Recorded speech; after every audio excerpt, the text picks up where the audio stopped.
स्वागत है दोस्तों। आज हम सुनने जा रहे हैं एक ऐसी कहानी जो दिखने में सरल है पर अपने भीतर गहरा रहस्य छुपाए हुए है। क्यों गणेश जी को दूर्वा घास इतनी प्रिय है?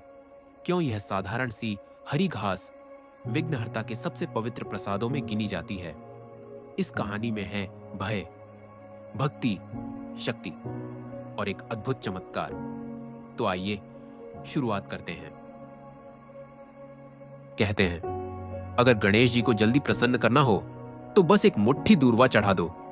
लेकिन कभी सोचा है कि यह दूर्वा आखिर इतनी महत्वपूर्ण क्यों है?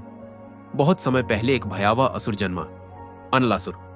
उसकी आंखों से आग निकलती थी, उसके कदमों से धरती कांप जाती थी। जहां भी जाता नगर जल जाते, लोग भय में जीते थे।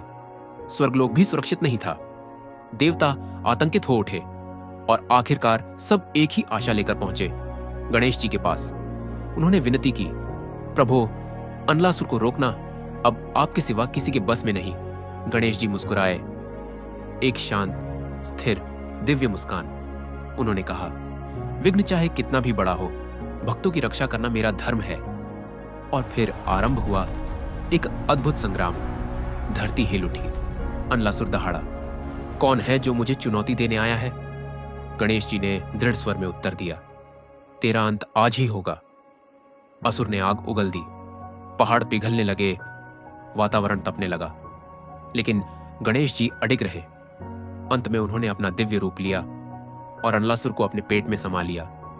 दुनिया बच गई, लेकिन उसकी ज्वाला अब गणेश जी के शरीर में फैल रही थी। उनका ताप बढ़ता ही जा रहा था। देवता चिंतित थे। उन्होंने दूध लगाया, चंदन लगाया, ठंडा जल अर्पित किया, पर कोई उपाय काम न आया। तभी एक शांत आर्षि वहां आए और बोले, गणेश जी को 12 दूर्वा की टहनियां अर्पित करें। दूर्वा में शीतलता है, सात्विक शक्ति है, यही उनके ताप को शांत करेगी। यह सुनकर सभी आश्चर्यचकित थे। क्या साधारण सी घास इतना चमत्कार कर सकती है? लेकिन जैसे ही दूर्वा गणेश जी के शीश पर चढ़ाई गई, चमत्कार हो गया। उनका ताप कम होने लगा, उनका शरीर शांत हुआ, उनके मुख पर दिव्य मुस्कान लौट आई। गणेश जी बोले, दूर्वा सात्विकता और शीतलता का प्रतीक है।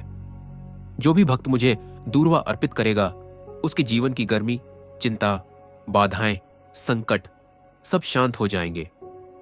तभी से दूर्वा गणेश जी की सबसे प्रिय भेंट बन गई। एक साधारण सी घास, पर अपार शक्ति से भरी हुई, जो भक्तों के जीवन के विघ्न दूर करती है और शुभता का द्वार खोलती है। यदि आपको यह कहानी पसंद आई हो तो इसे आगे जरूर साझा करें, क्योंकि ज्ञान तभी पवित्र होता है जब वह किसी और के जीवन में भी प्रकाश बनकर पहुंचे। और याद रखें, एक छोटी सी दूर्वा भी अगर सच्चे मन से अर्पित की जाए तो विघ्नों का अंत कर सकती है। गणपति बप्पा मोरया।